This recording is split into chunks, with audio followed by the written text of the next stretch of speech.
Okay. Very interesting and important part of the ஜாவாவுக்கு வந்திருக்கோம்.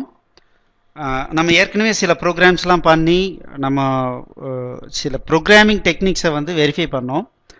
So இன்னும் நம்ம ஒரு 20 ப்ரோக்ராம்ஸ் பக்கம் நம்ம கோடிங் பண்ணி ப்ராக்டிஸ் பண்ண போகிறோம். அந்த மாதிரி பண்ணுறதுக்கு முன்னால் ஜாவா ப்ரோக்ராமிங் அப்படின்னாவே it is an object orient லாங்குவேஜ்னு சொல்கிறோம். ஜாவானா என்ன? Object orient language, object orient programming லாங்குவேஜ்னு சொல்லலாம். ஸோ நம்ம கோடிங் எழுதும் போதே ஆப்ஜெக்ட் ஓரியன்டாக எழுத ப்ராக்டிஸ் பண்ணணும். அதுவும் ரொம்ப இம்பார்ட்டண்ட். ஸோ ஜாவா கற்றுக்கிறது ரொம்ப இம்பார்ட்டண்ட். ஜாவா ஏற்கனவே நான் சொன்னேன், ஜாவா கற்றுக்கிறது மட்டும் பிரச்சனை இல்லை.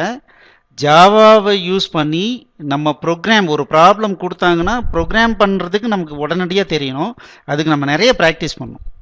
அந்த மாதிரி ப்ராக்டிஸ் பண்ணும்போதே நம்ம எப்படி ப்ராக்டிஸ் பண்ணோம்னா ஆப்ஜெக்ட் ஓரியன்டாக ப்ரோக்ராமிங் கிரியேட் பண்ணி நம்ம ப்ராக்டிஸ் பண்ணணும். அப்படின்னா ஆப்ஜெக்ட் ஓரியன்ட்னா ஜாவாவில் என்ன சொல்ல வராங்க, எதுக்காக இந்த ஆப்ஜெக்ட் ஓரியன்ட்ன்ற வார்த்தையை யூஸ் பண்ணுறாங்க அப்படிங்கிறத நம்ம பார்க்கலாம். ஆரம்ப காலத்தில் பார்த்தீங்கன்னா ப்ரோக்ராமிங், இந்த C programming, C language, Fortran, Pascal, basic language, இந்த மாதிரி ஏகப்பட்ட லாங்குவேஜஸ் வந்தது. அந்த லாங்குவேஜஸ்லாம் பார்த்தீங்கன்னா ஸ்ட்ரெயிட் லைன் ப்ரோக்ராமிங்.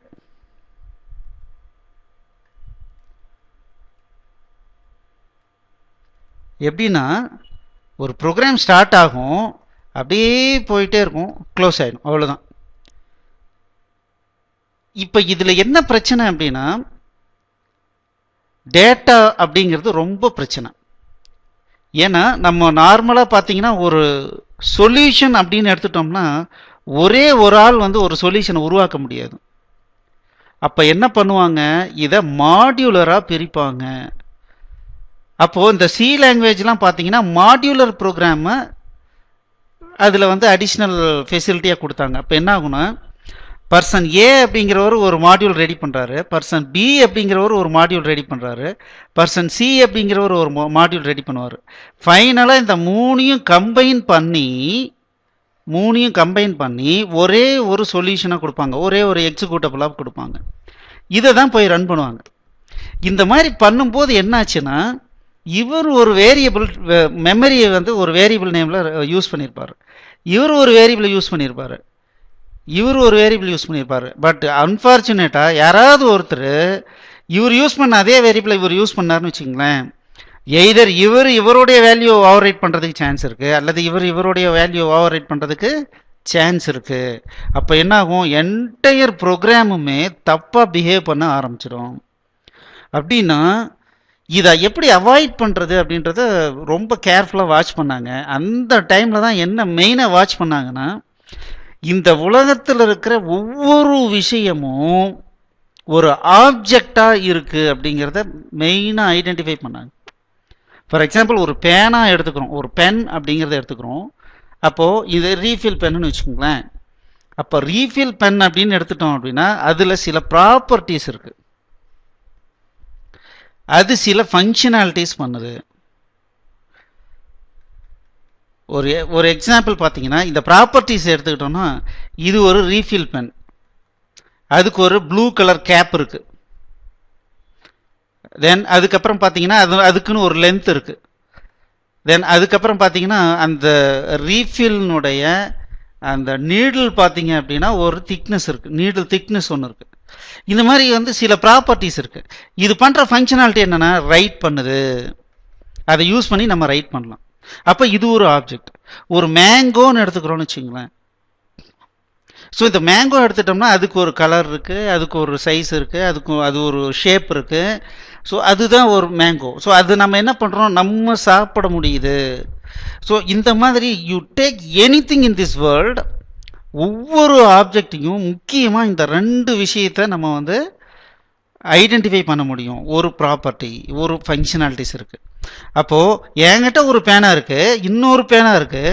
நான் இதில் எழுதுனா இதில் நான் இந்த பேனாவையும் யூஸ் பண்ணலாம், இந்த பேனாவும் யூஸ் பண்ணலாம். ஆனால் இதுக்குள்ளே இருக்கிற refill ink at any cost இது கூட மெர்ஜ் ஆகிறதே இல்லை.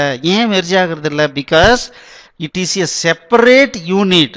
இந்த யூனிட்ல என்ன இருக்கோ அது இது வழியா மட்டும்தான் வெளியே வரும். இது இது இந்த இன்னொரு பக்கத்தில் இருக்கிற பேனா கூட மெர்ஜ் ஆகிறது இல்லை. அப்படின்னா அஃப்கோர்ஸ் இது எல்லாமே ஒரே மாடல்ல இருந்தாலும் இது தனி ஆப்ஜெக்ட். இந்த ஆப்ஜெக்ட்ல இருக்கிற ரீஃபில் இந்த நீடில் வழியா தான் வெளியே வரும் அப்படின்னா யோசிச்சாங்க. So it is a best method. அப்போ என்கேப்சுலேஷன், இந்த ஆப்ஜெக்ட் ஓரியன்டட் அப்படின்னாவே என்கேப்சுலேஷன் அப்படிங்கிறத முக்கியமாக சொல்லுவாங்க. என்கேப்சுலேஷன் அப்படின்னா இன்ஃபர்மேஷன் ஹைடிங், டேட்டா ஹைடிங். அப்போ தெரிஞ்சோ தெரியாமையோ என்கிட்ட இருக்கிற ப்ரோக்ராம்ல இருக்கிற சில இன்ஃபர்மேஷனை இவர் ஓவர் ரைட் பண்ணிடக்கூடாது. ஏ அப்படின்றவர் ரைட் பண்ண கோடிங்க பி அப்படிங்கிறவர் ஓவர் ரைட் பண்ணக்கூடாது அப்படின்றத முக்கியமாக ப்ரொடெக்ஷன் பண்ணணும்னு நினச்சாங்க. அதுக்கு பேர் தான் என்கேப்சுலேஷன்றது ஒரு கான்செப்ட். ரெண்டாவது, நான் என்கிட்ட ஒரு ப்ரோக்ராம் இருக்கு, இதே மாடலில் இன்னொரு ப்ரோக்ராம் தேவைப்படுது, இதில் சில டேட்டாவை ஹோல்டு பண்ணும், இதில் சில டேட்டாவை ஹோல்டு பண்ணணும்னா அப்போ என்ன பண்ணும்? கான்செப்டை டிஃப்ரெண்ட் பண்ணும். எகெயின் பென் கான்செப்டே எடுத்துக்கலாம். இப்போ ரெனால்ட் அப்படின்ற ஒரு கம்பெனி இருக்கு. இந்த கம்பெனி பார்த்தீங்கன்னா மாடல் ஏ ஒன்று விடுவான், மாடல் பி ஒன்று விடுவான், மாடல் சி ஒன்று விடுவான். இந்த மாடல் ஏவில் லட்சக்கணக்கான பேனா உற்பத்தி பண்ணுறான், மாடல் பியில் லட்சக்கணக்கான பேனா உற்பத்தி பண்ணுறான். ஆனால் ஒரு பேனா வச்சுக்கிட்டு அது எந்த மாதிரியான பேனான்றதை ஐடென்டிஃபை பண்ணிக்கலாம். இதை மாதிரி மறுபடியும் உருவாக்கணும்னா இந்த மாடல் என்னன்றது தெரிஞ்சதுன்னா இதை பேஸ் பண்ணி மறுபடியும் இன்னும் லட்சக்கணக்கான பேனாவை உருவாக்க முடியும். அப்படின்னா இதில் என்ன ஒரு முக்கியமான விஷயத்தை ஐடென்டிஃபை பண்ணோம்னா, ஒரு ஆப்ஜெக்ட் அப்படிங்கிறது வேற, புரோட்டோடைப் அப்படிங்கிறது வேற. ஒரு பேனா விஷயத்திலே எடுத்துட்டோம்னா புரோட்டோடைப்ன்றது ஒரு பேனா மாடல் அப்படின்னா அதுக்கு ஒரு புரோட்டோடைப் இருக்கு. இந்த புரோட்டோடைப்ல எனக்கு 100 பேனா வேணும்னா அந்த 100 பேனாவை உருவாக்குறோம். அந்த ஒவ்வொரு பேனாவும் ரியல் ஆப்ஜெக்ட். ஆனா இந்த பேனாவுக்குள்ளார என்னென்ன ப்ராப்பர்ட்டி இருக்கணும், எவ்வளோ ஹைட் இருக்கணும், எவ்வளோ வெயிட் இருக்கணும், எவ்வளோ பெரிய நீடில் இருக்கணும், அதில் எவ்வளோ இங்க் இருக்கணும், இது எல்லாம் பார்த்தீங்கன்னா புரோட்டோடைப். இதை டிஃபைன் பண்ணிட்டோம்னா இதை பேஸ் பண்ணி எத்தனை உருவாக்கணும்னாலும் அது அந்தந்த யூனிட் வந்து செப்பரேட் யூனிட்டு. ஒரு யூனிட்டுக்கும் இன்னொரு யூனிட்டுக்கும் எந்த விதத்துலையும் சம்பந்தம் இல்லை. So protection as well as freedom. அப்போ இதே மாதிரியே ப்ரோக்ராமிங்கும் ஏன் உருவாக்கக்கூடாது அப்படின்னு வந்து பிளான் பண்ணாங்க. அதனால இந்த புரோட்டோடைப் அப்படின்றது ரியல் வேர்ல்டில் பார்த்தீங்கன்னா நிறைய புரோட்டோடைப் யூஸ் பண்ணுவாங்க. அந்த புரோட்டோடைப் அப்படிங்கிறத ஜாவாவில் கிளாஸ் அப்படின்ற நேமில் கூப்பிடுறாங்க. இந்த கிளாஸில் இருந்து நீங்கள் எத்தனை ஆப்ஜெக்டை வேணாலும் கிரியேட் பண்ணிக்கலாம். ஸோ அதுதான் பார்த்தீங்கன்னா ஆப்ஜெக்ட் அப்படின்னு சொல்கிறாங்க. இந்த ஒவ்வொரு ஆப்ஜெக்டையும் ஒவ்வொரு இன்ஸ்டன்ஸ் அப்படின்னு சொல்கிறாங்க. ஸோ இந்த பார்த்தீங்கன்னா கிளாஸ் ஏ அப்படின்றது ஒன்று இருக்குது. அப்படின்னா இந்த கிளாஸ் ஏவில் என்ன இருக்கும்? இதில் சில டேட்டா இருக்கும், அதில் சில இந்த டேட்டாவை தான் ப்ராப்பர்ட்டிஸ்ன்னு நம்ம சொல்லிக்கலாம். தென் மெத்தட் இருக்கும், அது சில ஃபங்க்ஷனாலிட்டி பண்ணுது, அதுதான் ஃபங்க்ஷன்ஸ்ன்னு சொல்லலாம், இல்லை மெத்தடுன்னு சொல்லலாம். இதெல்லாம் சேர்ந்தது தான் ஒரு கிளாஸ். இந்த கிளாஸை வந்து இந்த டேட்டாவை நான் ஸ்டோர் பண்ணும், ஒரு மெத்தட்லாம் நான் ஆக்சஸ் பண்ணணும்னா முதல்ல நான் என்ன பண்ணும்? ஒரு ஆப்ஜெக்டை, ரியல் வேர்ல்டு ஆப்ஜெக்டை கிரியேட் பண்ணும். அந்த ஆப்ஜெக்ட் ஒரு இன்ஸ்டன்ஸ்ன்னு சொல்லலாம். இன்னொரு ஆப்ஜெக்ட் நான் கிரியேட் பண்ணால் அது இன்னொரு இன்ஸ்டன்ஸ்ன்னு சொல்லலாம். ஸோ இந்த இன்ஸ்டன்ஸ் வழியாக நான் இந்த ஃபங்க்ஷனாலிட்டியை நான் கால் பண்ணுவேன். ஸோ இந்த ஃபங்க்ஷனாலிட்டி இந்த டேட்டா கூட இன்ட்ராக்ட் பண்ணும். அப்போது ஆப்ஜெக்ட் ஏன்னு ஒன்று கிரியேட் பண்ணுறேன், ஆப்ஜெக்ட் பின்னு ஒன்று கிரியேட் பண்ணுறேன்னா ஆப்ஜெக்ட் ஏவனுடைய ஃபங்க்ஷனாலிட்டி கால் பண்ணும்போது ஆப்ஜெக்ட் ஏவில் இருக்கிற டேட்டாவை மட்டும்தான் ஹேண்டில் பண்ணும். ஆப்ஜெக்ட் பியினுடைய ஃபங்க்ஷனாலிட்டி கால் பண்ணும்போது ஆப்ஜெக்ட் பியினுடைய டேட்டா மட்டும்தான் அது டிஸ்டர்ப் பண்ணும். ஒரு ஆப்ஜெக்ட்டுக்கும் இன்னொரு ஆப்ஜெக்ட்டுக்கும் சம்பந்தம் இருக்காது. அப்போ என்ன ஆகுது அப்படின்னா கம்ப்ளீட் ப்ரொடெக்ஷன் நமக்கு கிடைக்குது. அதே சமயத்தில் ஃப்ளெக்சிபிலிட்டி கிடைக்குது. எனக்கு இந்த மாடலில் எத்தனை ஆப்ஜெக்டை வேணாலும் கிரியேட் பண்ணி அதனுடைய ஃபங்க்ஷனாலிட்டியை டிஃபைன் பண்ணி ஒர்க் அவுட் பண்ணிவிட்டு அது வேணான்றப்போ டிஸ்ட்ராய் பண்ணிக்கலாம். அந்த மாதிரி ஒரு ஃப்ரீடம் கிடைக்கிற மாதிரி ஒரு லாங்குவேஜ் உருவாக்கணும்னு நினச்சாங்க.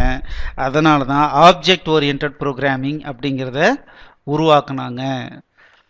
ஆப்ஜெக்ட் ஓரியன்ட் ப்ரோக்ராமிங்கை உருவாக்குனாங்க. ஸோ இப்போ ஆப்ஜெக்ட் ஓரியன்டட் ப்ரோக்ராமிங்னா உங்களுக்கு எப்படி அது உருவானுச்சு, அது என்னன்ற ஒரு பேசிக் கான்செப்ட் என்னன்னு தெரிஞ்சிருக்கும். ஸோ கிளாஸ் அப்படின்னா இப்போ நம்ம இந்த மூணுக்கும் என்ன வித்தியாசம் தெரிஞ்சதுன்னா போதுங்க. இந்த கிளாஸ் அப்படிங்கிறது என்னன்னா புரோட்டோடைப். நான் ஒரு கிளாஸை உருவாக்க போகிறேன் அப்படின்னா அப்போ அந்த கிளாஸுக்குன்னு சில டேட்டா இருக்குது, சில ஃபங்க்ஷனாலிட்டிஸ் இருக்குது. இதுதான் ப்ரைமரி. இன்னும் நிறைய விஷயங்கள் இருக்குது, அதை நம்ம பின்னால் பார்த்துக்கலாம். தென் இதை பேஸ் பண்ணி நான் கிரியேட் பண்ணுறேன், ஒரு புது இன்ஸ்டன்ஸ் கிரியேட் பண்ணுறேன். அந்த இன்ஸ்டன்ஸை நம்ம ஆப்ஜெக்ட்னு சொல்கிறோம். இந்த ஒரு ப்ரோட்டோடைப்பை வச்சுட்டு நான் எத்தனை இன்ஸ்டன்ஸ் வேணாலும் கிரியேட் பண்ணலாம். அதை இன்ஸ்டன்ஸ்னு சொல்லலாம், அது ஒவ்வொன்றும் ஆப்ஜெக்ட்னு சொல்கிறான். ஸோ அந்த ஆப்ஜெக்ட் வழியாக தான் நம்ம அந்த ஃபங்க்ஷனாலிட்டியை நம்ம கால் பண்ணுறோம். ஸோ அப்போது ஒரு கிளாஸ் அப்படிங்கிறதுல மெயின் விஷயம் என்னென்னா ஃபங்க்ஷன்ஸை உருவாக்குறோம். இப்போ நம்ம ஏற்கனவே போட்டுட்ருக்கிறதே பார்த்தீங்கன்னா மெயின் அப்படிங்கிற ஒரு ஃபங்க்ஷன் தான். இந்த மெயின் அப்படிங்கிற ஃபங்க்ஷனுக்கு பதிலாக நீங்கள் வேறு ஏதாவது ஒரு பேரில் நீங்கள் ஃபங்க்ஷனை கிரியேட் பண்ணி அந்த ஃபங்க்ஷனை நம்ம உருவாக்கிக்கலாம். Then creating the object, calling the method. So இது எல்லாம் நமக்கு தெரிஞ்சது அப்படின்னா நம்ம ஆப்ஜெக்ட் ஓரியன்டட் ப்ரோக்ராமிங் ஸ்டார்ட் பண்ண போகிறோம்னு அர்த்தம். ஸோ இப்போ நான் என்ன பண்ண போகிறேன் அப்படின்னா இப்போ சில எக்ஸசைஸ்லாம் நம்ம பண்ண போகிறோம். அதை ஆப்ஜெக்ட் ஓரியன்டாகவே இனிமேல் நம்ம ஒவ்வொன்றா பண்ண போகிறோம். ஆப்ஜெக்ட் ஓரியன்டாக ஒரு ஆப்ஜெக்டை கிரியேட் பண்ணி அது வழியாக அந்த மெத்தடை கால் பண்ண போகிறோம். சரிங்களா? இந்த ஃபங்க்ஷன்ஸ்லாம் ஒவ்வொன்றா ரைட் பண்ண நம்ம அந்த ஃபங்க்ஷன் என்னன்றதை பார்க்க போகிறோம். ஸோ இது எதுக்காக இந்த இன்ட்ரோடக்ஷன் கொடுத்துருக்கேன் அப்படின்னா சும்மா ப்ரோக்ராமிங் நம்ம டெக்னிக்கை ஃபஸ்ட்டு ப்ரோக்ராமிங் டெக்னிக் நம்ம கற்றுக்கணும், அதோட விடக்கூடாது. ஆப்ஜெக்ட் ஓரியன்டாக நம்ம ப்ரோக்ராமிங் டெக்னிக்கையும் நம்ம கற்றுக்கணும். அதனால் இனிமேல் வர எக்ஸாம்பிள் எல்லாத்தையும் ஆப்ஜெக்ட் ஓரியன்டாக நம்ம ப்ரோக்ராம் பண்ண நமக்கு அது கொஞ்சம் சில கான்செப்டை ஈஸியாக புரியும். அதுக்கப்புறம் டீட்டெயில்டாக கிளாஸஸ்ஸு ஆப்ஜெக்ட் ஓரியன்டட் டெக்னிக்ஸ் ஃபுல்லாக படிக்கும்போது உங்களுக்கு ரொம்ப ஈஸியாக புரியும். சரிங்களா?